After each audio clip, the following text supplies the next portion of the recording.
The following review contains spoilers.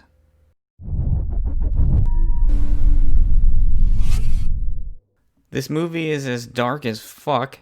It has a very sinister tone throughout. You just feel like you never know what fucked up thing is gonna happen next. And most film buffs really love this dark and violent stuff. The movie is gripping and fiercely entertaining.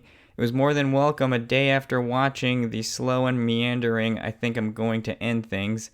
It weaves three storylines together: Tom Holland, Jason Clarke's serial killer, and Sebastian Stan's crooked cop, and does it very well. The film is based on a novel, so you think that weaving three storylines together might result in things feeling missing, but you don't feel like you're shortchanged at all. You feel like you have the meat of all three story arcs, and then they're all tied together nicely at the end, so great job by director Antonio Campos. The acting is excellent. Tom Holland is solid. He's one of the only key male characters with any morality.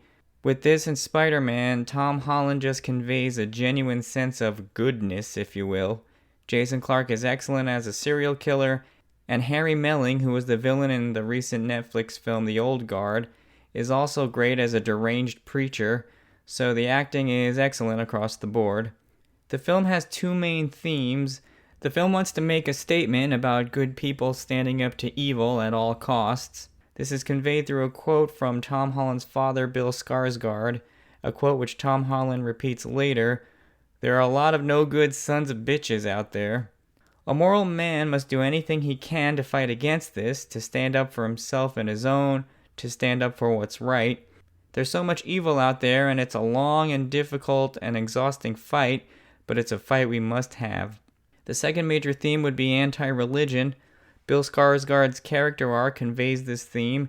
He comes back home from World War II to try to live a normal life, gets married and has a son, but then his wife is suddenly diagnosed with terminal cancer. He prays to God, actually begs and pleads, to keep his wife alive. He even has a moment of insanity and sacrifices the family dog on a crucifix, which is something he witnessed firsthand during World War II.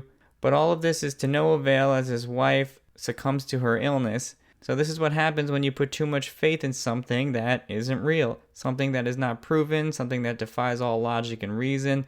The belief that some kind of magical being is actually listening to your thoughts and can use its magic powers to help you.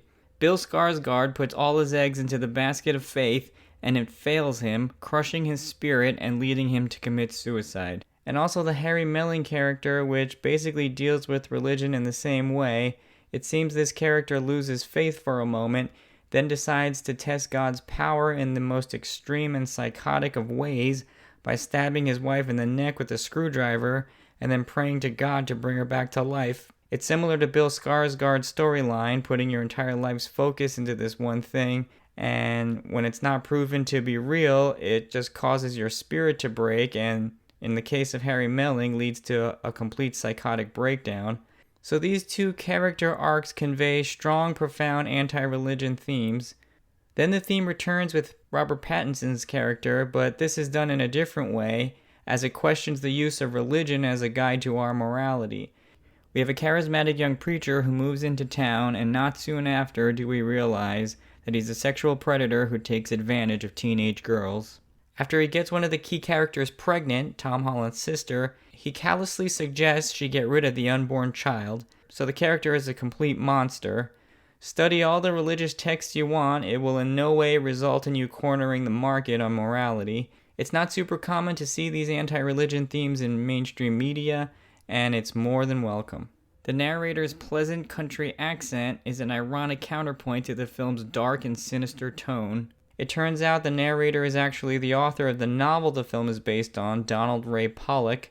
It's like he's narrating some kind of quaint, bucolic slice-of-life American story, but since this is so dark and violent, the result is irony.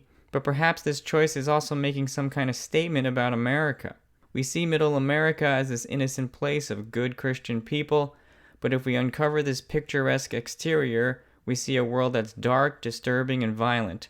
I think the film score serves the same purpose, as it also seems kind of quaint and pleasant, incongruous to what's happening in the film. So the narrator and the music, in an ironic way, add another layer to the film. One minor note, I'm not sure if Robert Pattinson was the best choice for his character. It's mentioned in the film that during his childhood his character was bullied a lot.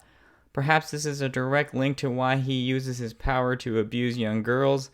But Robert Pattinson is tall and handsome, and he physically doesn't look like the type that would have been bullied when he was young. Perhaps the character was written this way in the novel, but I kind of felt like the movie would have benefited if they had someone who looked more like an average Joe. My final rating for The Devil All the Time is 4 stars. As of the making of this video, the Rotten Tomatoes percentage for The Devil All the Time is 68%, which is way too low. I thought the percentage would be in the 90s, so this was really surprising. With this film, writer-director Antonio Campos is clearly a filmmaker to be reckoned with. Profound and thematically rich, not to mention gripping and immensely entertaining, The Devil All the Time is one of the best films of the year.